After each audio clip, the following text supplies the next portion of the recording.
கிறிஸ்துவுக்குள் அன்பான தேவனுடைய பிள்ளைகளே, இயேசு கிறிஸ்துவின் பரிசுத்தமான நாமத்தில் உங்களை வாழ்த்துகிறேன், உங்களை ஆசீர்வதிக்கிறேன். நீங்கள் கிருபை பெற்றவர்களாய் வாழ்ந்து இந்த பூமியை சுதந்திரிக்க உங்களுக்காக நான் ஜெபிக்கிறேன். இன்றைக்கும் நம்முடைய தியானத்திற்கு ஆதாரமாக மத்தேயு எழுதின சுவிசேஷம் 5ஆம் அதிகாரம் 16வது வசனத்தை பாருங்க. மனுஷர் உங்கள் நற்கிரியைகளை கண்டு பரலோகத்தில் இருக்கிற உங்கள் பிதாவை மகிமைப்படுத்தும்படி உங்கள் வெளிச்சம் அவர்கள் முன்பாக பிரகாசிக்க கடவது. பிரியமான தேவனுடைய பிள்ளைகளே, நமது ஆவிக்குரிய வாழ்க்கை என்பது நமது உலக பிரகாரமான வாழ்க்கையிலிருந்து பிரிக்கப்பட்டது அல்ல. ஒரு ரட்சிக்கப்பட்ட தேவனுடைய பிள்ளை இந்த உலகத்தில் தான் வாழணும். இந்த உலகத்தில் வாழும் பொழுது அவன் சாட்சியாக வாழ்ந்தாக வேண்டும். அப்போ கவனிங்க, முன்பு துன்மார்க்கனாக இருந்தவர்கள் இப்பொழுது நீதிமான்கள் ஆக்கப்பட்டிருக்கிறார்கள். இதுதான் கிறிஸ்தவ சாட்சி. இப்பொழுது கவனித்து பாருங்க, இன்றைக்கு நாம் கிறிஸ்தவ குடும்பத்தில் பிறந்து கிறிஸ்தவர்களாய் வாழ்ந்து கொண்டிருக்கிறதுனால அநேகருக்கு சாட்சியின் வாழ்க்கைன்னா என்னன்னே தெரியாமல் இருக்குது. கடந்த நாட்களில் ஒரு வாலிப தம்பியை பார்த்து கேட்டேன், ரட்சிக்கப்பட்டிருக்கியான்னு கேட்டேன். அவன் என்னை பார்த்து கேட்டான், நான் ஏன் ரட்சிக்கப்படணும்? சிறு வயதிலிருந்தே நான் பக்தியுள்ள குடும்பத்தில் பிறந்தவன், சிறு வயதிலிருந்தே நானும் பக்தி மார்க்கத்தில் வளர்க்கப்பட்டவன், சிறு வயதிலிருந்தே நானும் ஜெபித்து வேதத்தை நேசித்து வாசித்து நான் ஆண்டவரை பின்பற்றுகிறவன். நான் எதுக்காக ரட்சிக்கப்படணும்? நான் என்ன பாவம் செஞ்சேன்னு கேட்டான். அப்போ தான் நான் சொன்னேன், நான் என்ன பாவம் செஞ்சேன்னு நீ கேட்டல்ல, இதுவே முதல்ல பாவம்தான். ஏன்னா வேதம் சொல்லுகிறது, நீதிமான் ஒருவன் ஆகிலும் இல்லை. நீ பாவம் செய்ததுனால பாவி இல்லை, ஆதாமினுடைய மீறுதலின் நிமித்தமாக பாவம் செய்யாதவர்களையும் மரணம் ஆட்கொண்டதுன்னு வேதம் சொல்லுது. அப்போ நீ செஞ்ச பாவத்திலேயே சாக போற இல்லை. நீ செய்யலைனாலும் உன் முற்பிதாக்கள் செய்த பாவத்தினால உனக்கு சாபமும் வரும், மரணமும் வரும். ஆதாம் செய்த பாவத்தினால தான் இன்னைக்கு நாம் எல்லாரும் செத்துக்கிட்டு இருக்கோம். அது உனக்கு தெரியுமான்னு அப்படியே பார்த்தான். நல்லா கவனிங்க, நீங்கள் ஜெபிக்கிறதுனாலையோ கிறிஸ்தவ குடும்பத்தில் பிறந்ததுனாலையோ அல்லது சிறு வயதிலிருந்து தேவ பக்தியுள்ளவர்களாய் வாழுகிறதுனாலையோ பரிசுத்தவான்களாக மாறிட முடியாது. இயேசு கிறிஸ்துவின் இரத்தத்தால் கழுவப்பட்டால் தான் பரிசுத்தவான்கள். அப்போது இன்றைக்கி ஆவிக்குரிய வாழ்க்கையில் தேவனுடைய பிள்ளைகளே, உலகத்தில் நீங்களும் நானும் சாட்சியாக வாழ்ந்தாக வேண்டும். மற்றவர்களுக்கு முன்பு அவங்க தேவனுடைய பிள்ளைப்பா, சண்டை போட மாட்டான், அவன் தேவனுடைய பிள்ளைப்பா, 4 பேருக்கு உதவி செய்வான், அவன் தேவனுடைய பிள்ளைப்பா, அமைதலுள்ள ஜீவனம் பண்ணுவான். யோசித்து பாருங்க, மனிதர்கள் நமது வாழ்க்கையை பார்க்குறாங்க, பக்கத்து வீட்டுக்காரங்க நம்ம வாழ்க்கையை பார்க்குறாங்க, நம்ம கூட படிக்கிறவங்க வேலை பார்க்குறவங்க நம்ம வாழ்க்கையை பார்க்குறாங்க. அப்படி பார்க்கும் பொழுது நமக்குள்ள நற்கிரியைகள் இருக்கிறதாங்கிறத கவனிப்பாங்க. அதாவது ரொம்ப வருஷம் கழித்து, கிட்டத்தட்ட என்ன சொல்லலாம் அப்படின்னா, ஒரு 32 வருஷம் கழித்து எனக்கு பள்ளிக்கூடத்தில் பாடம் எடுத்த ஒரு ஆசிரியரை சந்தித்து அவரோடு பேசி கொண்டு இருந்தேன்.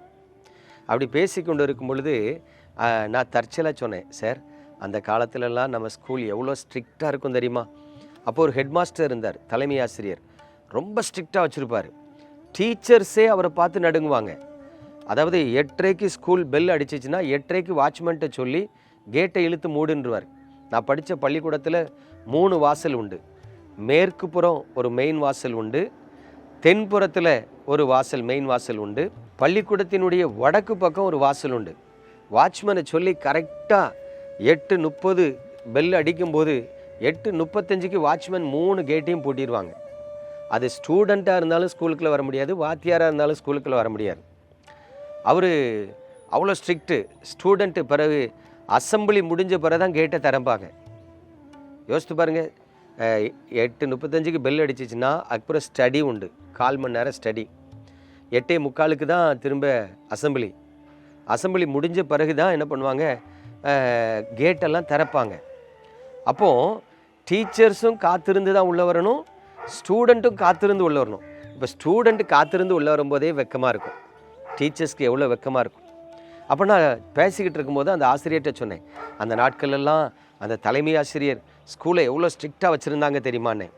உடனே என்கிட்ட பேசின அந்த ஆசிரியர் சொன்னா, ஓ அந்த ஆளை சொல்கிறியா, அவன் ஒரு உண்மை இல்லாதவன் அப்படின்னார். அப்போ நான் சொன்னேன், என்ன சார் சொல்கிறீங்க, அவளை எவ்வளோ ஸ்ட்ரிக்டாக வச்சுருந்தாரு, ஸ்கூலில் நடத்தினார், உண்மை இல்லாதவன் டக்குன்னு சொல்லிட்டீங்களேன்னு. அப்போ அவர் சொன்னார், எப்பா நீ விவரம் தெரியாமல் இருக்காதப்பா, நீங்கள் எல்லாம் பரீட்சை எழுதுவீங்கள, மிட் டேர்ம் டெஸ்ட் எழுதுவீங்க, குவார்ட்டர்லி எழுதுவீங்க, செகண்ட் மிட் டேர்ம் எழுதுவீங்க, ரிவிஷன் எழுதுவீங்க. 4ஆம் வகுப்புலேருந்து 12ஆம் வகுப்பு வரைக்கும் அந்த ஸ்கூலில் கிளாஸஸ் இருக்குது. அதுவும் 4ஆம் வகுப்பு 1, 5ஆம் வகுப்பு 2 கிளாஸ் இருக்குது, 6ஆம் வகுப்பு அப்படின்னு சொல்லி பார்த்தீங்கன்னா 4 கிளாஸ் இருக்குது, 7ஆம் வகுப்பு 4 கிளாஸ் இருக்குது, 8ஆம் வகுப்பு 4 கிளாஸ் இருக்குது, 9ஆம் வகுப்பு 4 கிளாஸ் இருக்குது. அதாவது ABCD 4 கிளாஸு. அவர் சொல்கிறாரு, ஒரு கிளாஸுக்கு 40 பையங்க, 40 பையங்க 2 பூட்டு பேப்பர் பரீட்சை எழுதுகிறான். அவ்வளோ பேப்பர் நீங்கள் பரீட்சை எழுதி முடித்து உங்களுக்கு தந்துட்டு திரும்ப ரீகலெக்ஷன் வாங்குவாங்க, அவர் பீரியடில் தான் ரீகலெக்ஷன் வாங்குவாங்க தெரியுமா அப்படின்னாங்க. ஆமாண்ணே, அதுக்கு முன்னாடிலாம் பரீட்சை எழுதி பேப்பரை எங்கள் கையிலே கொடுத்துருவாங்க, நாங்கள் வீட்டுக்கு கொண்டு போய் வீட்டில் வச்சுருவோம். ஆனால் அந்த தலைமை ஆசிரியர் பீரியடில் என்ன பண்ணுவாங்கன்னா, பரீட்சை எழுதின பேப்பரை வேல்யூஷன் பண்ணி எங்களுக்கு கொடுப்பாங்க, பாஸ் ஃபெயில்னு அடி கொடுத்து என்கிட்ட கொடுப்பாங்க. கொடுத்துட்டு என்ன சொல்லுவாங்கன்னா, உங்கள் பேரண்ட்டிட்ட காமிச்சு கையெழுத்து வாங்கிட்டு அதை திரும்ப கொண்டு வந்து ஒப்படைக்கணுமாங்க. அப்போ நாங்கள் என்ன பண்ணுவோம், எங்கள் பேரண்ட்டை காமிச்சு அதில் கையெழுத்து வாங்குவோம். அப்போ தான் பேரண்ட்டுக்கு நம்ம என்ன மார்க் எடுத்திருக்கோன்னு தெரியுங்கிறது பள்ளிக்கூட நிர்வாகம் எங்களுக்கு சொன்ன காரியம். அப்போ நாங்களும் அதை நம்பி பேரண்ட்டு கையெழுத்து வாங்கி கொண்டு கொடுப்போம். இப்போ வீட்டில் காமிக்கும்போது வீட்லேயும் அடிக்கணும், ஆனால் திரும்ப ரிட்டன் கொடுக்கலன்னா கிளாஸில் மறுபடியும் அடிக்கணும், பேப்பரை ஏன் கொண்டு வரலன்னு. அதனால் அப்போ அவர் சொல்கிறாரு, அந்த பேப்பரை எல்லாம் வாட்ச்மேனை வச்சு பழைய இரும்பு பேப்பர் கடையில் போட்டு அதில் அன்னைக்கு அவர் 500-1000 ரூபா சம்பாதிச்சார் தெரியுமா அப்படின்னார்.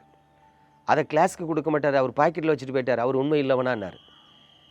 யோசித்து பாருங்கள், இப்போ அந்த தலைமை ஆசிரியர் உயிரோடே இல்லை, அவர் செத்து போயிட்டார். ஆனால் அவருக்கு அது புகழ்ச்சியாக பேசப்படுதா, இகழ்ச்சியாக பேசப்படுதான்னா இகழ்ச்சியாக பேசப்படுது. யோசித்து பாருங்கள், ஒரு மனிதன் செய்கிற நற்செயல் அவனுக்கு புகழ்ச்சியாக இருக்கும், ஒரு மனிதன் செய்கிற பாவம் அவனுக்கு இகழ்ச்சியாக இருக்கும். அப்போது இன்றைக்கு தேவனுடைய வசனம் சொல்லுது, மனிதர் உங்கள் நற்கிரியைகளை கண்டு பரலோகத்தில் இருக்கிற தேவனை மகிமைப்படுத்தும்படி உங்கள் என்ன பண்ணணும், வெளிச்சம் அவர்களுக்கு முன்பு பிரகாசிக்க கடவுது. இன்னைக்கு நீங்கள் அப்படி ஒரு சாட்சியின் வாழ்க்கை வாழ்கிறீங்களா?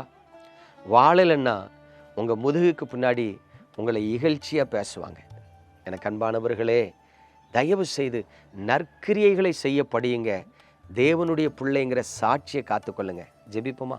எங்கள் அன்பின் பரலோக தகப்பனே, பரிசுத்தமான இந்த காலை வேளையில் உமது கிருபையுள்ள கரத்தில் எங்களை தாழ்த்துகிறோம். தகப்பனே, நாங்கள் இந்த உலகத்தில் சாட்சியாய் வாழ அழைக்கப்பட்டிருக்கிறோம்.